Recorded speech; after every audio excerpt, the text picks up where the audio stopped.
Stop!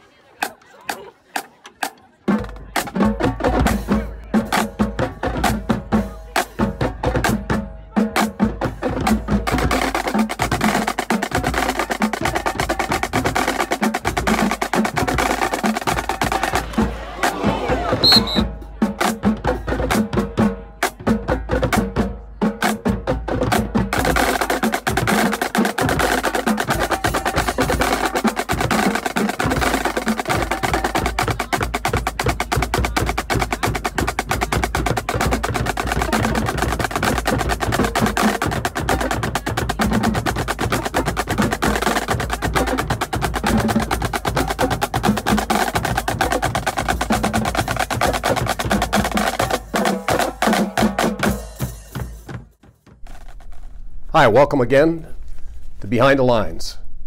I'm Lynn Saternow, sports editor of the Herald. This is my co-host, Bob Greenburg, who's the sports director of Cumulus radio stations in Mercer County. The main focus of the show is on high school sports, but today we have a little bit of something special, something very important in Mercer County.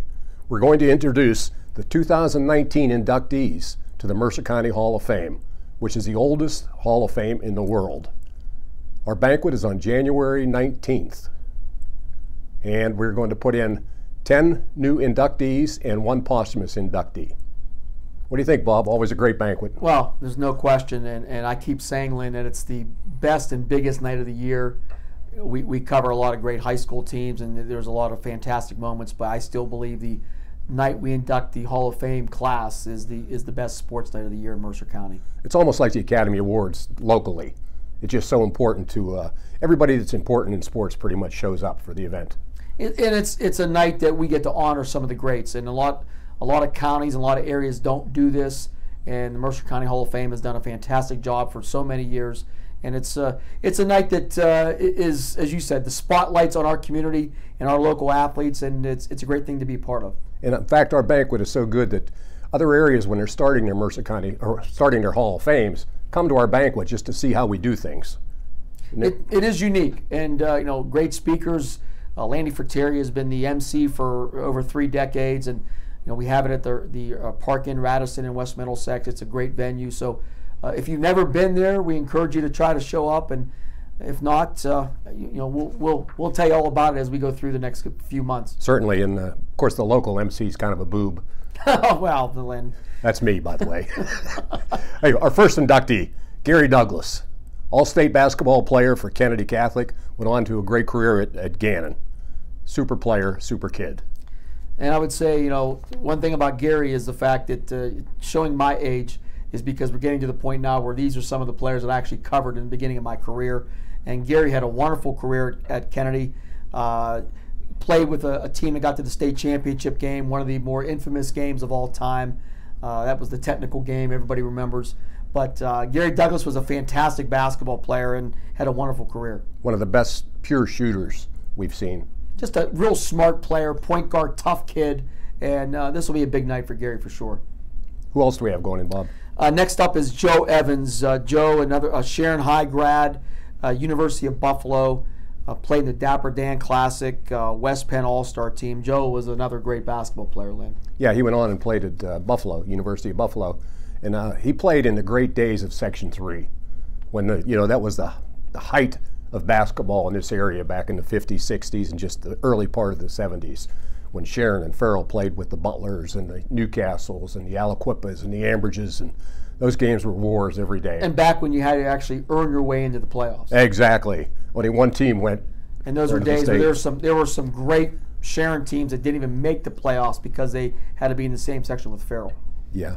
Our next inductee, Ellen Bannock Keller. Sharon High, great player. Went on to Shippensburg University where she set several records. She also was involved in track, and she coaches.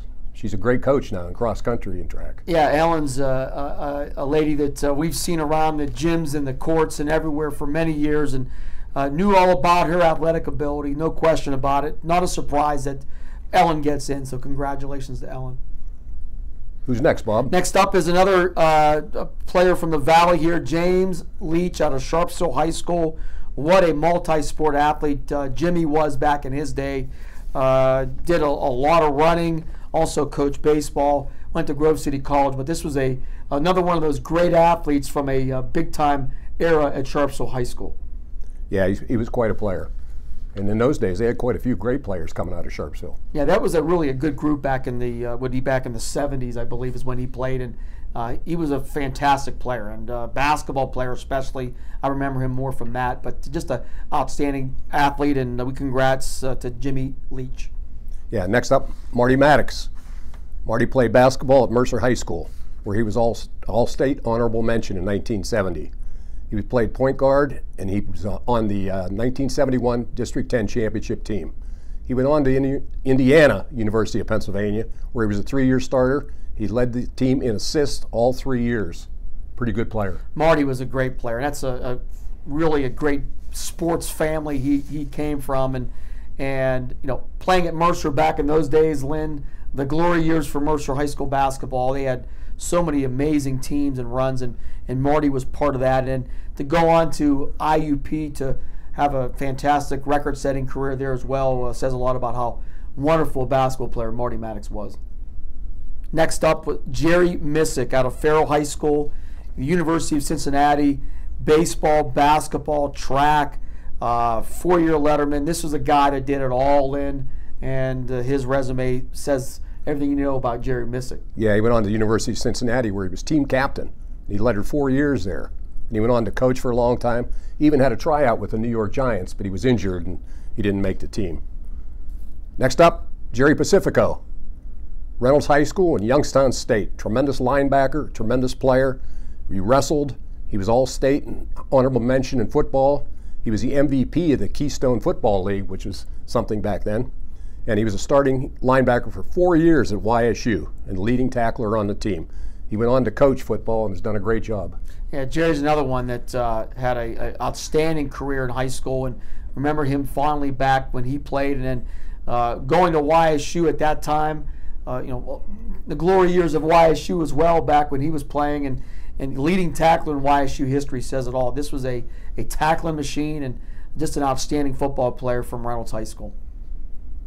Next up, Patrick Faris out of Grove City High School, a long-time, very successful baseball coach and a golf coach, and a guy that I know very well, and very happy for Pat. His resume also off the chart good. All the wins he had on the baseball side and that program at Grove City, such a respected program. A lot of it is because of Pat Faris. And he also won you some money once in a while in the golf tournaments, right? That is true. He could hit the golf ball pretty far. Yeah, so could his kid. Yeah, no question. Yeah. Next up, Greg Slatkoff. He was a long-time track and field coach at Lakeview High School. Tremendous coach. He had several state champions and qualifiers. Great guy. Yeah, I mean, Lakeview track and field program has always been good.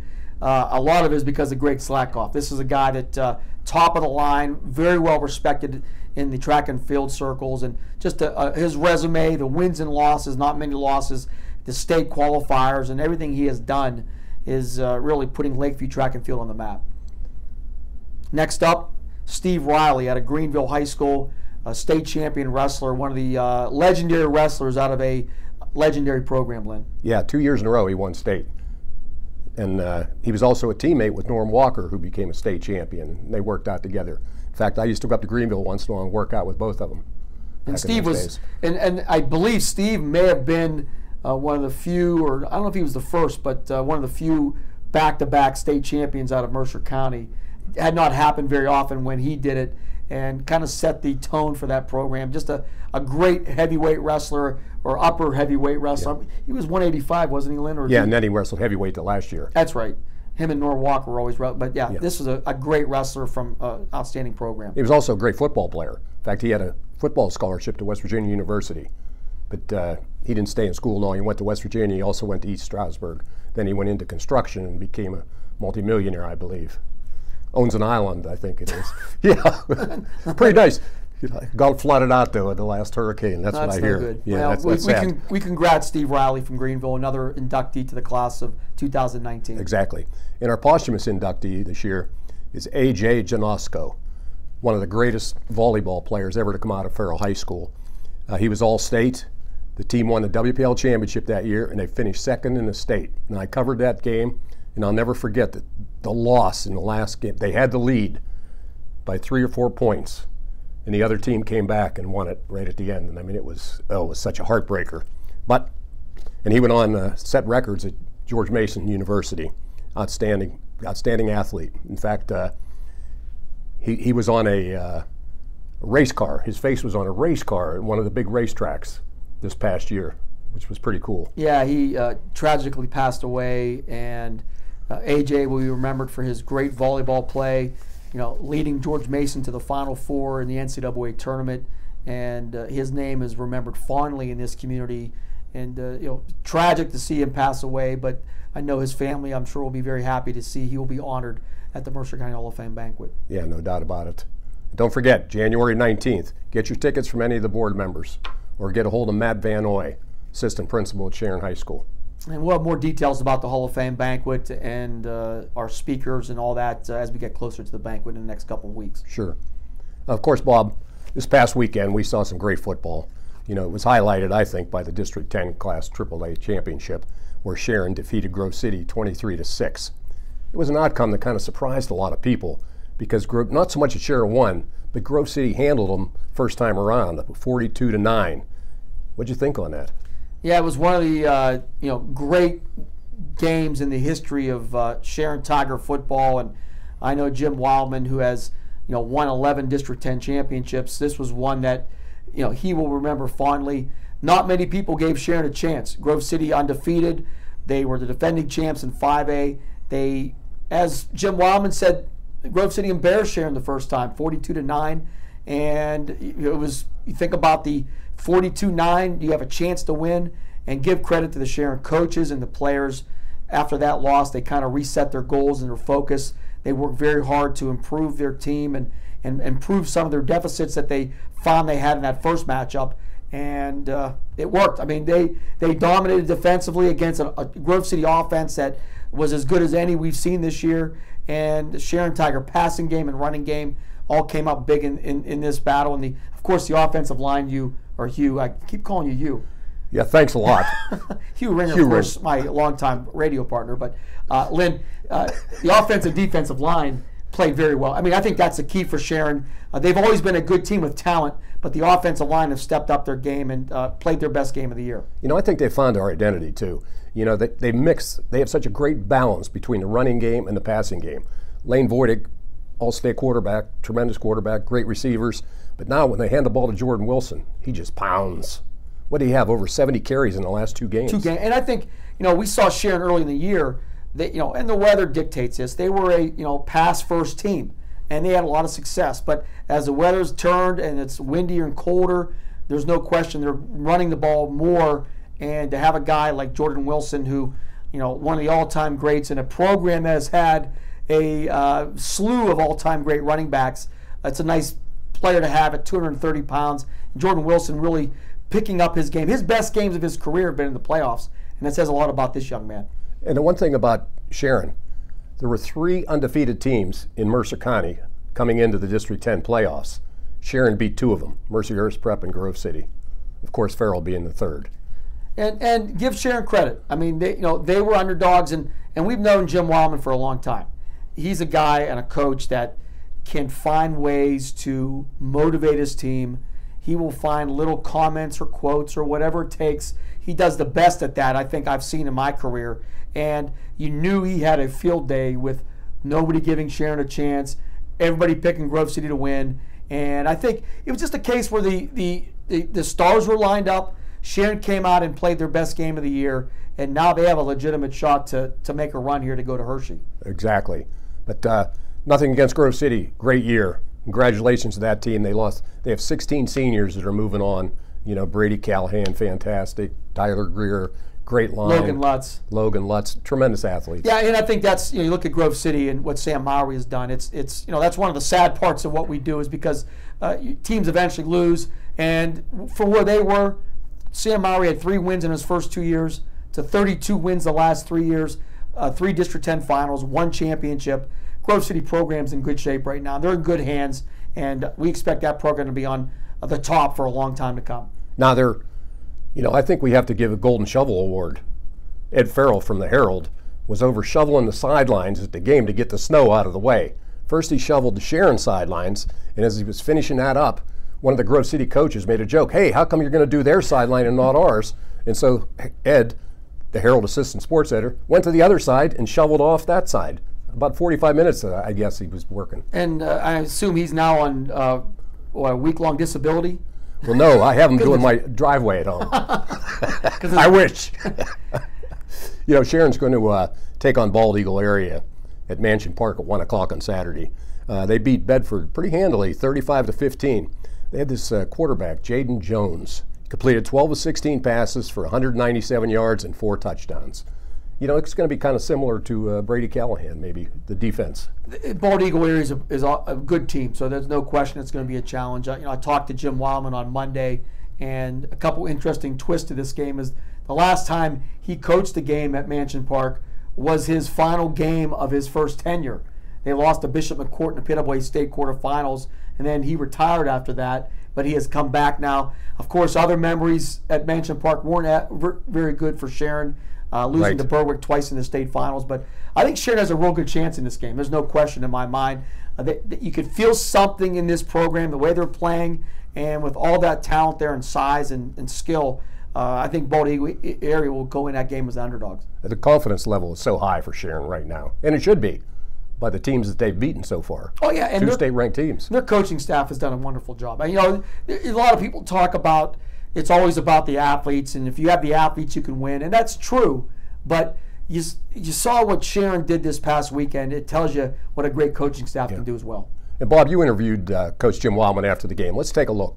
I would have to say so. Losing by 32 in week 7 and shut them down tonight, putting points on the board. We beat an awfully good football team. Talk about Jordan Wilson's performance. Jordan Wilson, it all starts with those 5 guys up front. They just have a mentality, and they decided, listen, going into the game last week, they were going to put Jordan on his back and take him as far as he could take us, and that's what's been happening.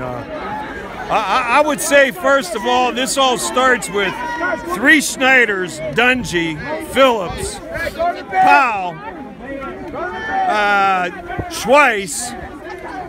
But I don't want to forget anybody. Go around the room here. Justin, Brian, Matt, Dan, Brian. Check the program. Make sure I'm not forgetting. It all starts with those guys. Great job of preparation. And then our kids responded the way we'd like them to respond. They've been focused. They've paid more attention to detail. And again, I hope a lot of people lost their house tonight. Coach, what changed in the 6 weeks since you played Grove City the first time to what we saw here tonight? Well, I think, we did a lot of things in some games that really hurt ourselves, whether it be the penalties, the turnovers, the fumbles, those kinds of things. And, for the most part, it was a pretty clean game. So in the last 3 or 4 weeks, we played clean football, and you can let these guys go and they control their emotions, and they can be pretty good like they were tonight. You told me on Monday that you felt your team was embarrassed the first time. Is that the challenge the defense took up here tonight, that they felt like they were embarrassed by Grove City the first time? Well, I think so.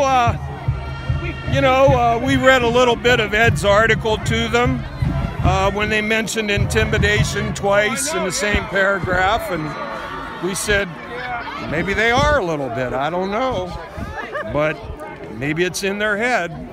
And, we just, we were embarrassed. We were. I mean, they, and we took that with us, and these guys wanted to bring it back home, and now we have. 1999, we were talking about the last time you lost to a team in the regular season and came back to beat them in the playoffs. Wilmington. Lost 28-10 down there and beat them 13-6 at Erie Veterans Stadium. That's why they play all year long. You know, give teams a chance to improve, and our team certainly did. And now you get to move on to the state tournament. That's a special place, I know, in your heart.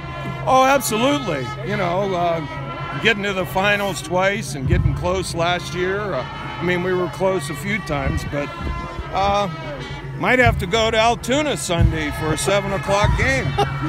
That's where Karen, I might be leaving. Coach, where does this rank in your mind? You've won 11 of these. I know you've had a lot of great memories. Hard to rank them, I'm sure, but this has got to be special. I can't remember what I ate yesterday. I'd have to think about that for a while. But right now, this is at the top. This is at the top. You lose 41-9 5 weeks ago, and you win 23-6 5 weeks later. It's a credit to these staff and these kids. Coach, congratulations. Thank you very much. Okay, Bob. You know, it was kind of funny. We had games Friday, Saturday, and Sunday. On Saturday, Wilmington had a real test from Chestnut Ridge, which kind of surprised me a little bit. They escaped with a 40-33 victory. I think it's one of the most thrilling games I've watched. What were your impressions on that? Yeah, it was a stunner to me, because I think, you know, not many people predicted that Wilmington would have been challenged by Chestnut Ridge, but give Chestnut Ridge a ton of credit. Their quarterback, Logan Pfister, was about as good a two-way player as we've seen all year, and Wilmington had, I think it was 5 major breakdowns defensively in this game, and I think that was the difference. Wilmington's offense was fine. Cam Merritt had 290 yards rushing. He was fantastic. 39 carries, which could be a Wilmington record. The offensive line dominated for Wilmington, but the defense, for the Hounds Hammer defense, gave up some big plays, and it was just some mental breakdowns. Not a tremendous amount of concern for Brandon Fillion. Those are fixable, but still, it was an incredible game. Junior McConaughey with the touchdown pass from Robert Pontius in the waning seconds was the game winner, but something that meant, you know, we didn't expect a close game, and we got one for the ages. There was still a nail-biter at the end. I mean, they scored with 20 seconds to go, and yet the other team, Chestnut Ridge, drives down the field with the help of a penalty and some other calls, and they throw a desperation 25-yard pass that's knocked down in the end zone. I mean, Brandon Fillion, he said his heart was in his throat at that time. Yeah, it was an incredible game, and I think give Wilmington credit, because first time since August they were challenged. They were in the middle of adversity, and you didn't see any panic on that sidelines. They did what they had to do. They made the plays when they had to. Alex Ramirez's interception return for a touchdown was an incredible play, and the road to Hershey is never going to be easy. And you're always going to have that one day where things don't go right. Can you overcome those? And Wilmington definitely did that on Saturday afternoon. And we both saw one of the most bizarre calls I've ever seen. The quarter's over, and all of a sudden the referees throw a flag for delay of game. And I found out after the fact, that was one of the more bizarre. It wasn't a good moment for the officials, because Brandon Fillion told me that basically he was told by the side judge that he did not have to run a play. So he did not run a play. The lead official threw the flag. Even after the side judge told the official, I told coach they didn't have to run a play, they didn't overturn it. So that was one of the more bizarre calls we've seen in a long time. Yeah, and Will White was there judging the officials, so I'm sure he wrote down a few things on that one. Yeah, that was one for the. You think about the flag at the end of a quarter and an untimed down. That was bizarre. There's no question about that. Yeah, I've never seen that before. That was strange. This week they're going to take on Ridgeway at Karn City High School. You're going down to that game, I believe. Ridgeway defeated Brockway 14-7 last week, and it was a thriller. Matt Dush scored from 6 yards out with 25 seconds left to go in the game. It was only his second carry of the game, and he scored. They won the game 14-7. It was a third straight title for Ridgeway. You think they have a shot? Well, what was interesting here is the fact that that game was played Sunday night. Didn't end until about 9:30. So in a very unusual weekend, you had a team like Wilmington who didn't know until late Sunday night who their opponent was going to be, which was in a lot of cases 2 days later than normal. So it will be a challenge, less time to prepare. Both teams are on the same, playing field, but still a different world with all the cancellations we had. The fields were covered with snow and ice. A lot of these fields didn't want to put machines on their fields to clean them. They were worried about damaging them. It was an unusual weekend, Lynn. I don't know what you can do, but I would hope maybe there's a better solution than playing games on Sunday night. I can tell you what we can do. We can play them all here in District 10. You know, we have plenty of fields that we can use when it snows. That's not a problem. Or how about maybe go back to grass for a night or two? There you go. Not the end of the world to have to play a game on grass. Exactly. Now, Bob, you caught up with Brandon Fillion after the game. Let's hear what Brandon had to say. Fillion of the Wilmington Greyhounds, and Coach, the motto this time of year is win and survive, and you guys definitely did that today. Well, Bob, you know, talking to the kids after the game, you know, these kids, you know, that's what's so special. It's the camaraderie that you build, you know, being a part of the team. These kids know me well, and they know I'm a huge March Madness fan. And this time of year, when you're in a tournament, and it's a single elimination tournament, 3 words: survive and advance. And hey, I couldn't be more proud of our guys for what they did today. Just talk about this game. What a wild game that we saw here this afternoon, where offensively you couldn't be stopped, but defensively you couldn't find a way to slow down their passing game. Yeah, you know, Bob, it was just, you know, battling adversity. It felt like all day long. It was just, you know, battling adversity, the ebbs and the flows, the highs and the lows. And as you said, you know, yeah, I thought our offensive line was a big high point. I thought we ran the ball very well today. Thought that we moved the ball efficiently offensively. But you're right, we definitely struggled a little bit with their pass there. You know, and you know, I thought Coach Shimrack did a great job, our defensive coordinator. He mixed it up. You know, we tried different things, and it just seemed like, you know, no matter what we went to, you know, they were able to come back and answer. And I don't think it's, you know, anything that we did wrong. It's just a credit to Chestnut Ridge. You know, that quarterback, we talked about him leading up to the game. He was a dual threat guy, and you saw that on display today. I thought he played a great game. I tip my cap to Chestnut Ridge for what they were able to do on offense today. A game of momentum. Early in the game, you're up 12-0. Had a punt snap over their head. Looked like you'd have the ball deep in their possession, then they roughing the punter, which gave them the ball and momentum. They eventually scored. I'll tell you what, Bob, it's so funny, you know, you think, okay, boy, you're up two touchdowns at that point in time. Oh, it's no big deal. It is a big deal. It absolutely, as you said, is a huge deal. Football is all about momentum. And boy, oh boy, you know, when you're in the playoffs, to give a team, we had them backed up, I think it was like 4th and 15, 4th and long. To give a team a freebie like that in a big game certainly hurts. And that's going to be a good learning experience for our players moving forward. There's no doubt that was what allowed them to get back into this ball game. You mentioned your offense, Cam Merritt, 39 rushes today, 290 yards. Just talk about the performance by this young man who is he's still standing. He's a tough kid, but just talk about his performance. Bob, I love Cameron Merritt, and I don't use that word lightly. He has always and always will be special to me. You know, from the time he was a freshman and he started out there on that field, Cam, you know, I've said, you know, many times, you're the 2 smartest players that I've ever coached, just happen to be on the same football team, he and Robert Pontius. But what Cameron did today, it transcends football IQ and football savviness. You know, I don't care what his numbers are for his height. That kid's got as big of a heart inside his chest as any player I've coached in 12 years. And you mentioned Robert Pontius. No surprise he came up with the big touchdown pass to Junior McConaughey to win this game. I'll tell you what, boy, Robert is a cool customer, cool under pressure.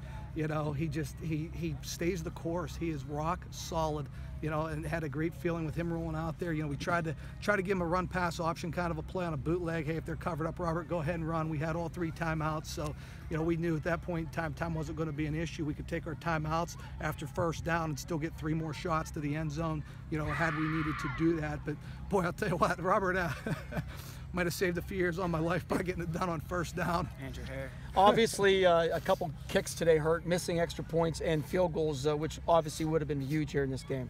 Oh my, there's no doubt, Bob. You know, the amount of points that we, you know, left off the board today, it was, those were critical. There's no doubt, and it's certainly something we're going to have to look at and address as we move forward. The defense, they pressured the quarterback early on, and it looked like they adjusted. They threw a lot of short passes and kind of got you guys off balance. They really did. You know, they did a good job. Again, you know, they were able to see some of what we were doing there with the coverages, and they were taking what was there.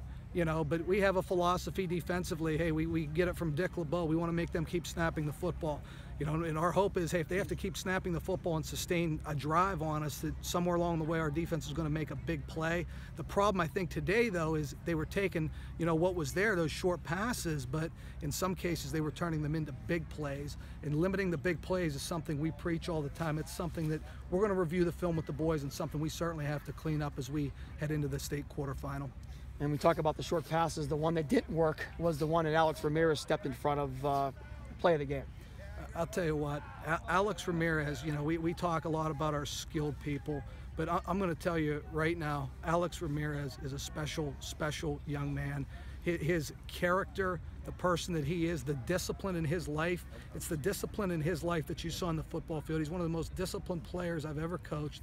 And that discipline, boy, it would have been so easy to take the carrot and go after that quarterback after he was hurting us, but he stayed disciplined on his assignment. And boy, I couldn't be happier for Alex Ramirez, you know, that he was able to make that you know, game-changing play. We talked about it.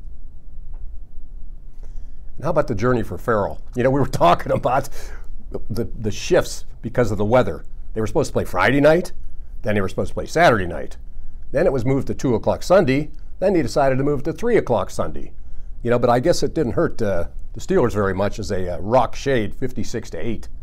Yeah, you know, Coach Jared Samuels and I talked on Monday, and he wasn't too worried about the distractions. It was, you know, when the emotions calmed down would have been basically Friday morning when Farrell realized they weren't playing, and then some of the other stuff that happened on Saturday. He felt like his team has been focused, and they were focused. And one of their strengths this year, all year, Lynn, has been the fact that this is a focused and determined football team.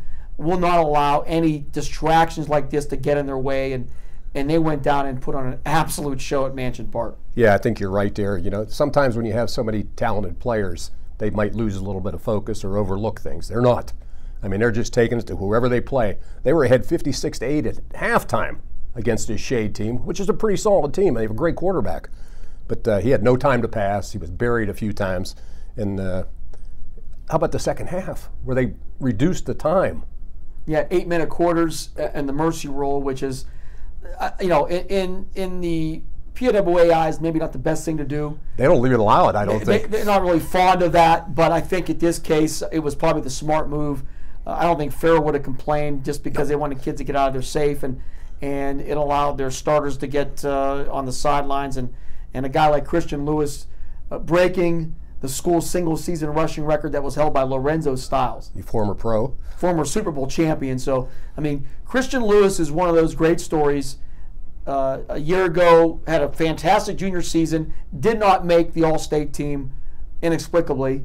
I know I voted for him. I know you voted for him. But he didn't make it. He was upset about it. Did he complain? No. He was motivated. And boy, is it paying off now for the Farrell Steelers. Well, one of the problems you have when you vote on those things is those names come up across the state, and they know Farrell was great. You know, they're only going to vote for so many kids from Farrell. And we could even see it this year again. You know, some guys that might deserve All-State first team or second team might get left off simply because some guys just won't vote for that many from one team. And there's only so many, right? And there's only so many slots. And Farrell did not make it to Hershey last year. So, but still, it won't be a problem this year. Christian Lewis is having an incredible season. Yeah, there's no doubt. They're overpowering. I don't see, you know, they're taking on Coudersport at 1 o'clock Saturday, Slippery Rock University. Now, Coudersport was pretty impressive in beating Smethport last week, 44-7, which was similar to that Sharon situation with Grove City. Smethport beat Coudersport earlier, 21-20, and they turned it around and beat them 44-7. This kid, Stephen Kelly, rushed for 327 yards and 5 touchdowns. And Coach Samuels talked about Coudersport reminding him of a Union City type team, running some option. So something they're used to, which will help Farrell in preparation. But no question, it'll be a challenge to slow down their running game. Yeah, but I think with their defense and with their line, I think this team, Coudersport's going to find out they haven't played a team like Farrell. Yeah, I don't know if there's many teams we've seen with their size and their athleticism. You know, who do you try to stop for Farrell at this point? Do you try to slow down Christian Lewis? Then they have Jordan Townsend. Do you stop Jordan Townsend? You have Christian Lewis or Tamir Green or Kai Wright. There's so many weapons on this team right now that it's very challenging for any defense. And up to this point, nobody has come close. I did some homework last couple days, and Farrell right now, I believe, per a statewide website, has become the highest scoring team in a single season in Mercer County history. Most points ever scored, 635 points this year. And you got to remember, back in the day, before the state tournament, most teams only played 10 games. Right. But 635 points in 12 games is off the chart. And a lot of times the mercy rule was in effect almost every game, and so they really didn't have as much time to score. And they had the subs in most of the time too. So you think about it, you know, people think, how good is this Farrell team? Well, at least in the state title era, we've had no teams ever score as many points as this Farrell High team has done this year. And I think they're going to keep rocking it up there against Countersport. 635 and potentially 3 more games, so Yeah. they're going to go to a level that may never be reached. Now, we talked about their focus, but they can't look ahead, because Our Lady of Sacred Heart's waiting out there, WPL champion, and they're pretty solid. And they're literally waiting on their couches because Yes. they're off this week. And so is the WPIL 3A champion, would be Aliquippa. It's no question a flaw in the new system we have, that the WPIL teams get a week off in the middle of the state tournament. I know we've complained about it publicly. I don't know if the state has any answers up to this point, but it's still no question an unlevel playing field. It is what it is. If it's Sharon and or Farrell advance and have to play those teams, they just have to deal with it. Yeah. And I'll tell you what, for everybody out there watching, get out and see one of these teams. All 3 of them play at 1 o'clock on Saturday. Slippery Rock's the closest. If you want to see Farrell, you won't see a team like this Farrell team in Class A maybe ever again. I mean, they are fantastic. And you think about, I mentioned that Farrell record. The record that Farrell broke, their own school record for most points, the 1990 Farrell State finalist team. Yeah. That was maybe the best team we've ever seen that never won a state title. Yeah, they beat Smethport like 63 to nothing Yes. or something like that, I remember. And that Farrell team was as talented as a team as Yeah. we've ever seen. That was one of the biggest disappointments, I think, for Coach Falcone and the team when they lost that game. That was, And that's a game that still gets brought up. Jared Samuels, I'm sure, will remind his team, hey, there's been other great Farrell teams that didn't go all the way. Don't let it happen to you. And Lynn, before we leave here, obviously, on behalf of my family, to yours, and to our viewers out here and all the sports fans in Mercer County, wish you and yours a very happy Thanksgiving. A lot to be thankful for here in Mercer County, and especially for us guys to get to cover sports in this area. it's one of the greatest things that anybody can do. That's why I'm still doing it after 412 years. It's an amazing time. But happy Thanksgiving, everyone. Yeah, happy Thanksgiving.